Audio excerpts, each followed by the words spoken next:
Welcome sa Philippine Island Weather Update. Lagi ninyong kasama sa Balitang Panahon ngayon. Sa kasalukuyan nga ay etong northeast monsoon o amihan nakakaapekto sa may extreme northern Luzon, samantalang ito namang easterlies o yung mainit na hangin galing karagatang Pasipiko nakaapekto naman sa may silangang bahagi ng ating bansa. Itong northeast monsoon o amihan, nagdadala ito ng maulap na papawirin at mga pag-ulan sa may Batanes area. Samantalang yung shear line naman, yung salubungan ng hangin galing northeast at yung mainit na hangin galing silangan, ito naman yung magdadala ng maulap na papawirin, mga kalat-kalat na pag-ulan at mga isolated na mga thunderstorms sa may Babuyan Islands. May kita nga rin natin sa ating satellite image na halos walang kaulapan sa other parts ng ating bansa, kaya asahan natin Metro Manila and the rest of the country, partly cloudy to cloudy skies at may mga tsansa ng mga localized thunderstorms.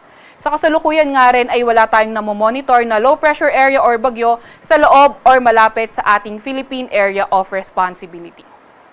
Para naman sa lagay ng ating panahon bukas, inaasahan pa nga rin natin yung amihan na magdala ng maulap na papawirin, mga kalat-kalat na mga pag-ulan sa may Batanes area.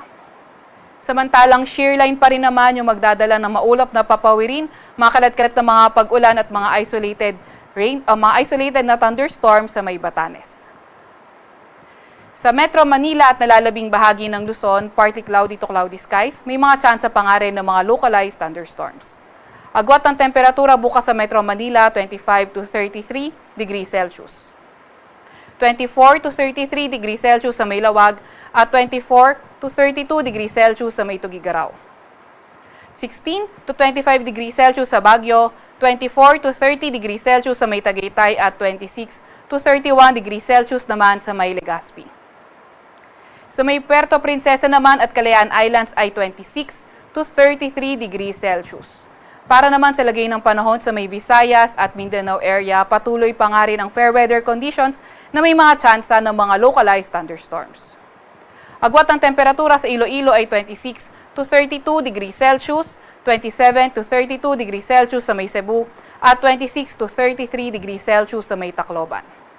24 to 32 degrees Celsius sa may Cagayan de Oro, 25 to 33 degrees Celsius sa may Davao, at sa may Zamboanga naman ay 25 to 34 degrees Celsius.